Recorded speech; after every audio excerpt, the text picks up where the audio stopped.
Hello दोस्तों, math success with Sunil में आपका स्वागत है। आज हम लोग पढ़ेंगे मैथ का इम्पोर्टेंट टॉपिक संख्या, नंबर सिस्टम्स। संख्या की परिभाषा जान लेते हैं पहले।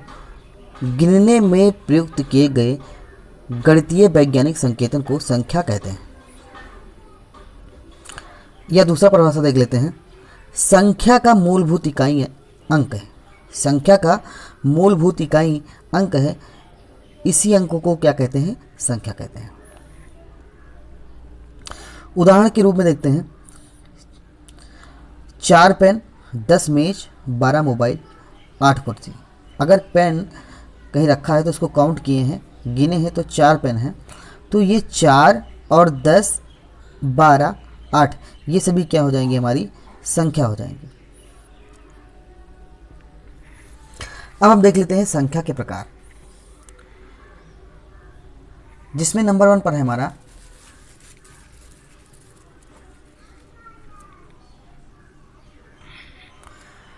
प्राकृतिक संख्या, नेचुरल नंबर।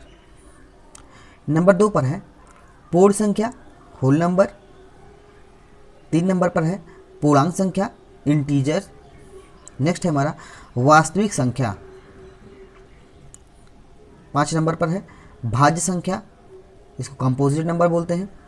नेक्स्ट है अभाज्य संख्या, प्राइम नंबर।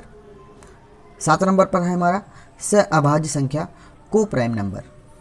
नेक्स्ट परमेय संख्या, रेशनल नंबर। नेक्स्ट है हमारा 9 नंबर पे अपरिमेय संख्या, इसको बोलते हैं इरेशनल नंबर। नेक्स्ट है हमारा सम संख्या, सम संख्या को बोलते हैं इवन नंबर।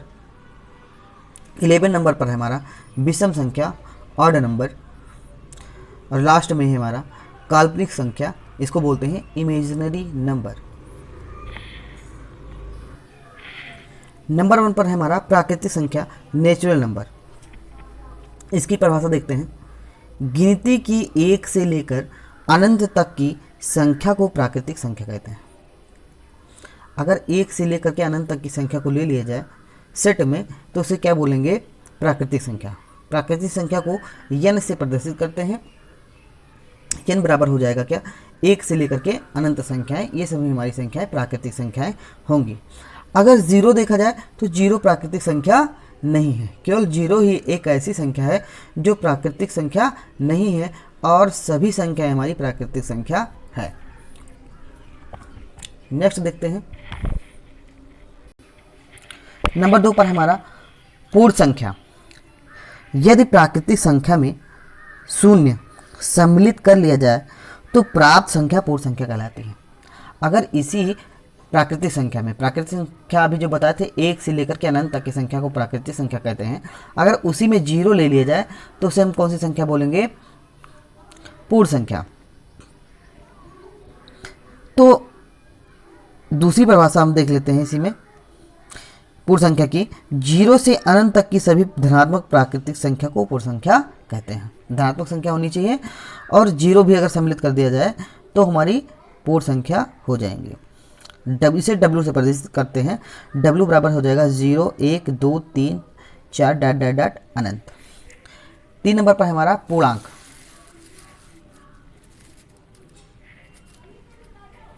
पूर्णांक में देखते हैं 0 से अनंत तक की सभी धनात्मक एवं ऋणात्मक संख्या को पूर्णांक कहते हैं। अगर पूर्ण संख्या ले लिया जाए उसमें धनात्मक होता है पूर्ण संख्या, अगर उसमें ऋणात्मक संख्या भी उसी को कर दिया जाए, अगर +2 लिया गया है तो -2 भी सम्मिलित कर लिया जाए, तो उसमें समझ लीजिए कि पूर्णांक भी सम्मिलित हो गया, पूर्णांक आ गया। तो Z बराबर हो जाएगा 0 +-1 +-2 +-3 +-4 डॉट डॉट डॉट +- अनंत। नंबर 4 पर है हमारा वास्तविक संख्या।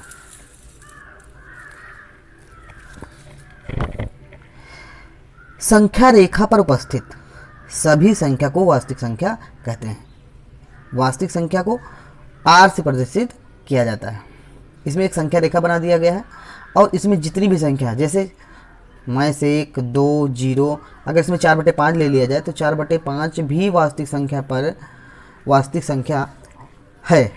ये 4/5 भी संख्या रेखा पर कहीं ना कहीं उपस्थित होगा।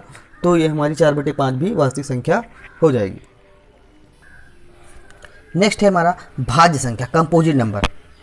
ऐसी संख्या जो एक या स्वयं के अतिरिक्त किसी अन्य संख्या से भी विभाजित हो जाती है भाज्य संख्या कहलाती है। एक या स्वयं के अतिरिक्त किसी अन्य संख्या से भी विभाजित हो जाए, तो जैसे 4 है, 4 किससे विभाजित होगा? 1 से भी विभाजित हो जाएगा, 2 से, 2 दूनी 4, 2 से भी विभाजित होगा और 4 से भी विभाजित हो जाएगा। तो हमारा 4 क्या कहलाएगा? भाज्य संख्या कहलाएगा। नेक्स्ट देखते हैं अभाज्य संख्या।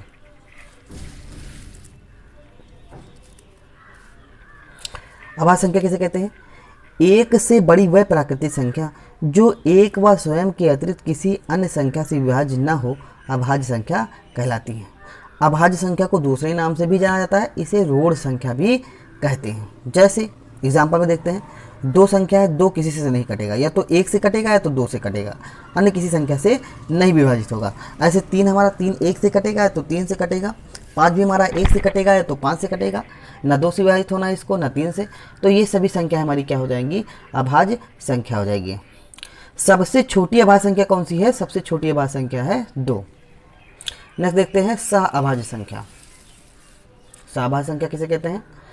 ऐसी दो संख्या जिनका HCF मतलब महत्तम समापवर्तक केवल 1 हो। 2 संख्या आप ले लीजिए, उसका गुणनखंड निकालिए, उसमें केवल 1 कॉमन मिले, तो वो दोनों संख्या क्या कहलाती हैं? सहअभाज्य संख्या कहलाती है। जैसे 5 और 7 है, तो 5 और 7 जब लेंगे तो 5 का गुणनखंड 5 गुणे 1 हो जाएगा और 7 का भी गुणनखंड 7 गुणे 1 होगा, मतलब दोनों में एक ही केवल कॉमन है, तो यह दोनों संख्या क्या हो जाएंगी? सहअभाज्य संख्या हो जाएंगी। इस प्रकार से हमारा क्या होगा? 5 4 भी होगा, 2 7 भी होगा, 4 5 9। संख्या कोई भी कितनी भी हो सकती हैं, लेकिन दोनों का या तीनों का गुणनखंड, अभीष्ट गुणनखंड 1 हो, महत्तम समापवर्तक केवल 1 ही आए। आप देखते हैं नेक्स्ट परमेय संख्या किसे कहते हैं? P/Q को परमेय संख्या कहते हैं। P/Q को परमेय संख्या कहते हैं जहाँ PQ हमारा क्या है? पूर्णांक है और Q 0 नहीं है। एग्जाम्पल में 4/3, मतलब हमें ऐसी कोई संख्या भिन्नात्मक रूप में लेना है जिसमें ऊपर हमारा 0 आ सकता है लेकिन नीचे, जैसे 0/4 है, इसमें ये हमारी परमेय संख्या है क्योंकि ऊपर 0 हो और नीचे 0 ना हो। कोई भी संख्या ले सकते हैं जिसमें 0 नीचे ना हो, तो हमारी सभी संख्या क्या हो जाएंगी? परमेय संख्या हो जाएंगी। अब है हमारा अपरमेय संख्या। ऐसी संख्या जिसे P/Q के रूप में न प्रकट किया जा सके, अपरमेय संख्या कहलाती है। ऐसी कोई संख्या ले लेना है जिसमें वर्गमूल निकाले उसका निकल ना पाए, तो ये सभी संख्याएं हमारी अपरमेय संख्याएं हो जाएंगी। जैसे √5 है, √5 का अगर वर्गमूल निकालेंगे तो नहीं निकलेगा, पॉइंट में आएगा, तो ये हमारी संख्या क्या हो जाएंगी? अपरमेय संख्या हो जाएंगे। एक चीज़ और है अपरमेय संख्या में, पाई, जो पाई है, पाई अपरमेय संख्या है। पाई क्या है? अपरमेय संख्या है, और पाई का मान जो होता है 22/7 वो परिमेय संख्या होगा। नेक्स्ट है हमारा सम संख्या। सम संख्या तो सब लोग जानते हैं, ऐसी प्राकृतिक संख्या जो 2 से पूर्णतः विभाजित हो जाए सम संख्या कहलाती है। इसका व्यापक रूप क्या होता है? 2n। n बराबर कोई भी संख्या ले लो, 1 ले लो तो 2 1 2 2 हो जाएगी, 2 सम संख्या। 2 ले लेंगे तो 2 दूनी 4, 4 सम संख्या हो जाएगी। 3 लेंगे तो 3 से गुणा करेंगे, 3 दूनी 6, 6 जो हमारी संख्या आ रही है वो भी सम संख्या होगी। तो इस प्रकार से जिसके इकाई के अंक पर 0 2 4 6 8 संख्या आ जाए वो हमारी सभी संख्या क्या हो जाएंगी? सम संख्या होंगी। अब देखते हैं विषम संख्या। विषम संख्या की परिभाषा क्या है? ऐसी प्राकृतिक संख्या जो 2 से पूर्णतः विभाजित न हो विषम संख्या कहलाती है। इसका रूप क्या है? व्यापक रूप 2n-1 है। जैसे 1 के पीछे 1 है, 3 है, 3 2 से विभाजित नहीं होगा, 2 का पहाड़ा पढ़ेंगे नहीं आएगा 3, 5 भी 2 का पहाड़ा पढ़ेंगे नहीं आएगा। तो ये सभी संख्या 1 3 5 7 9 11 ये विषम संख्या हो जाएगी हमारी। नेक्स्ट है हमारी काल्पनिक संख्या।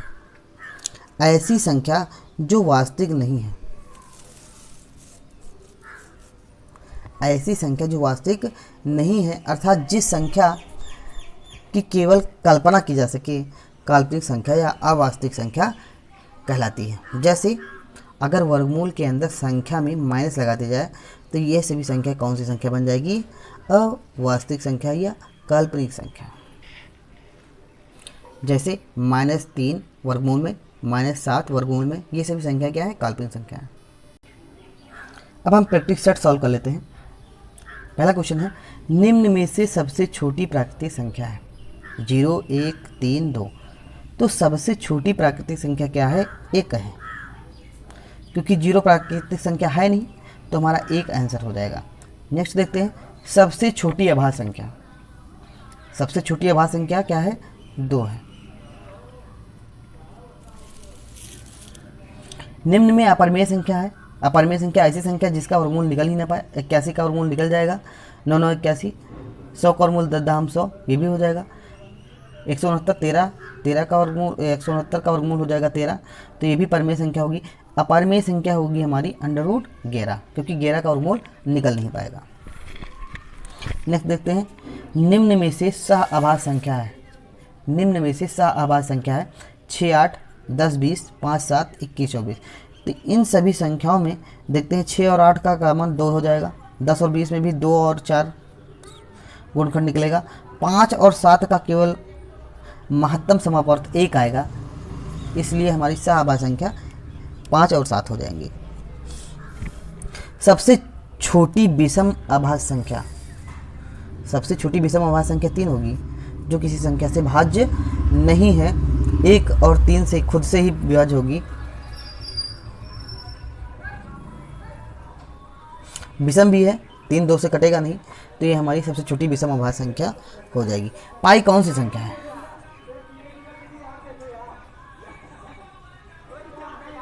पाई हमारी क्या है? अपरिमेय संख्या है। पाई का मान परिमेय होता है, लेकिन पाई कौन सी संख्या होती है? अपरिमेय संख्या होती है। निम्न संख्या में काल्पनिक संख्या है। काल्पनिक संख्या किसे कहते हैं? अभी हमने परिभाषा में बताया कि ऐसी संख्या जिसका वर्गमूल में क्या हो? ऋणात्मक संख्या हो, वो संख्या क्या हो जाएंगी? काल्पनिक संख्या। ये हमारा √-7 काल्पनिक संख्या है। निम्न में पूर्ण संख्या नहीं है। पूर्ण संख्या किसे कहते हैं? सभी धनात्मक प्राकृतिक संख्या को पूर्ण संख्या कहते हैं, अगर 0 भी सम्मिलित उसमें कर दिया जाए। लेकिन इसमें जो ऋणात्मक संख्या है वो पूर्ण संख्या नहीं होगी। अगर उसको सम्मिलित कर दिया जाएगा तो ये पूर्णांक हो जाएगा। नेक्स्ट देखते हैं, निम्न में से कौन सी संख्या भाज्य नहीं है? भाज्य नहीं है, तो इसमें हमारा 19 3 57 ये भाज्य है, 13 7 91 ये भी भाज्य है, ये 23 हमारा भाज्य नहीं होगा। नेक्स्ट देख लेते हैं, दो सह अभाज्य संख्या का